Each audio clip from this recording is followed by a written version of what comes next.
familie și după aceea, fără îndoială, ceea ce a făcut și până acum, deci va îngriji de gospodărie, ce are dânsul acolo. Are activități lucrative de care s-a ocupat și până acum și cred că se va ocupa și în continuare. Am înțeles. Mulțumim frumos, mulțumim. Daniel Caraman, domnilor și domnilor, avocatului Nuțu Cămătaru, în direct de la Tribunalul București, acolo unde se află pe rol cauza lui Nuțu Cămătaru, spunea că există mai multe erori judiciare, e posibil din cauza complexității acestei cauze. Nuțu Cămătaru primește asistență medicală în Germania. Vă readuc aminte, acesta vrea libertate. În principal își dorește să-i fie contopite pedepsele pentru violență, proxenetism, cămătărie și trafic de persoane. Dacă îi va fi aprobată această cerere, el va fi eliberat, pentru că a executat deja 6 ani de închisoare. Revenim puțin și la videoconferința organizată de prim-ministrul Victor Ponta, acolo unde a convocat prefecții. Bine, acesta a invocat 4 idei principale. În primul rând a vorbit despre faptul că noua guvernare reprezintă o schimbare fundamentală din punctul de vedere al respectării legii. Toți prefecții trebuie să respecte legea. Orice act influențat de o forță politică va fi considerat o încălcare a atribuțiilor, automat cartonaș roșu, spune Victor Ponta. Deci înlocuire, foarte importantă, prefectul de Constanța, Bogdan Iulian Puțucă, are deja un cartonaș galben, după spusele premierului. Cea de-a doua idee este o organizare a alegerilor locale ireproșabilă și echidistantă.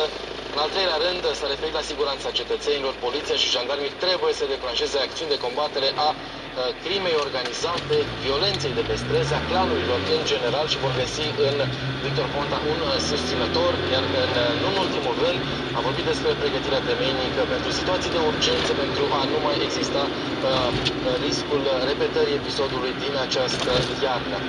Continuăm dimineața de știri. Prețul benzinei ar putea crește la 7 lei pe litru până anul viitor, estimează analiștii economici. Destul că scumpirea carburanților ar putea fi determinată de posibilă suprataxare a companiilor petroliere. Creșterea prețurilor la benzină și motorină ar putea duce la scumpiri în lanț în toată economia. Profiturile companiilor petroliere ar putea fi suprataxate de anul viitor. Asta dacă proiectul de lege inițiat de Ministerul Economiei va fi aprobat. Pentru a acoperi taxele pe care ar trebui să le plătească la bugetul statului, companiile din sectorul petrolier au 3 variante, arată unii economiști. Fie își diminuează profiturile sau investițiile, fie cresc prețurile carburanților. Datorită faptului că atâta timp cât investițiile nu se vor mai putea realiza, având în vedere nivelul de taxe, acele investiții stricte, fără de care activitatea nu va putea continua, își vor asigura resursa financiară din creșterea prețului la pompă. Dacă prețul astăzi maxim la pompă este de 6,5 lei, probabil ne vom duce într-o, să spun, într-un interval de variație de la 6,5 la 7,5 lei. Analistul economic George Vulcănescu atrage atenția că scumpirea combustibililor ar putea duce și la creșterea inflației. Dacă ofertanții de servicii, dacă producătorii se așteaptă ca benzina să se scumpească, ei își vor scumpi de acum produsele lor livrate pieței. Cea mai mare companie din România, OMV Petrom, a înregistrat anul trecut un profit record absolut pe piața locală de 855 de milioane de euro. Nu același lucru se poate spune și de Rompetrol, cea de-a doua companie după numărul de stații, care a raportat pierderi de 171 de milioane de euro. Suprataxarea denumită și taxa Robin Hood mai este aplicată în Italia, Marea Britanie, Portugalia, Rusia, Venezuela, Bolivia și Ecuador. Însă aceasta nu s-a resimțit în prețurile carburanților datorită concurenței acerbe de pe piață. Zeci de bistrițeni au fost înșelați de o firmă care le promitea cariere în modeling. Oamenii plăteau 70 de lei, iar în schimb primeau câteva poze. Apoi erau chemați din nou să semneze un contract de colaborare contra sumei de 400 de lei, după care nu se mai întâmpla nimic. Cei înșelați au sesizat Protecția Consumatorului. Corespondentul Realitatea TV, Anca Moldovan, are mai multe informații. Anca, bună dimineața, ce măsuri s-au luat împotriva acestei firme? Bun găsit tuturor! 10 de bistrițeni au fost înșelați în 2011 de o firmă din Iași, care le promiteau oamenilor că vor deveni celebri în reviste cunoscute din România. Oamenii trebuiau să achite o primă taxă de 70 de lei, iar apoi, la semnarea așa zisului contract de modeling, oamenii trebuiau să scoată din buzunare între 100 și 300 de euro, fără să primească nimic concret în schimb. După 3 luni în care au funcționat în Bistrița, reprezentanții firmei au mutat sediul, iar oamenii au rămas cu banii dați. Cum se derulează mai multe sesizări, iar în urma acestui 7.000 de lei.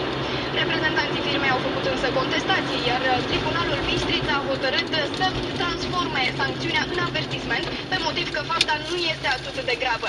Bistrițenii păgubiți sunt foarte revoltați, iar Comisariatul Județean pentru Protecția Consumatorului Bistrița Năsăud spune că va face recurs. Anca, mulțumesc. Momente cumplite pentru vedeta TV Elena Lasconi după ce a contactat Boala Line. Ea a dezvăluit că în 1998, în timp ce filma un reportaj, a fost mușcată de 20 de căpușe. Vedeta a povestit în timpul unei emisiuni momentele terifiante prin care a trecut. Am ajuns acasă pe la 1-2 noaptea, am avut inspirația, m-am dus să-mi fac un duș și când m-am uitat la mine, nu venea să cred, era toată zona axilei și zona inghinală, deci o zonă foarte sensibilă, era plină de căpușe, deci practic aveam peste...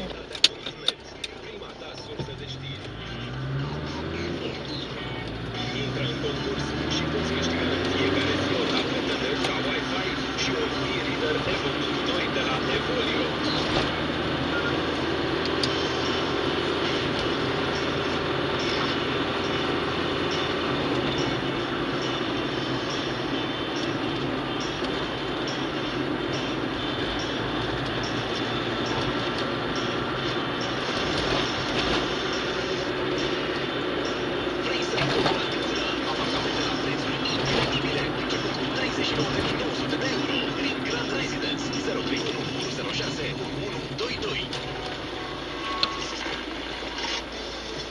Intră în ritmul zilei cu Belvita Start. Biscuiți delicioși cu cereale integrale. Bucură-te la micul dejun de biscuiți cu bucățele de fructe, ciocolată sau miele și arome de măsuri. Belvita Start. Vitalitate pentru întreaga dimineață.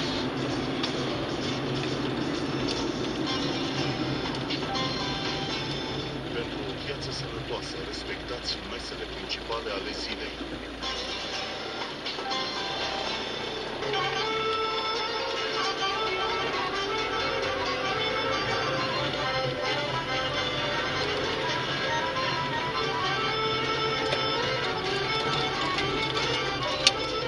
Gastronomie, politică și muzică veche.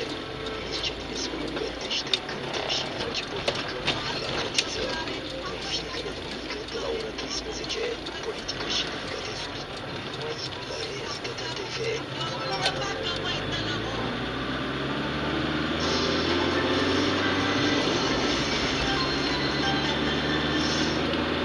Continuă dimineața de știri, Facebook intră astăzi pe bursa americană.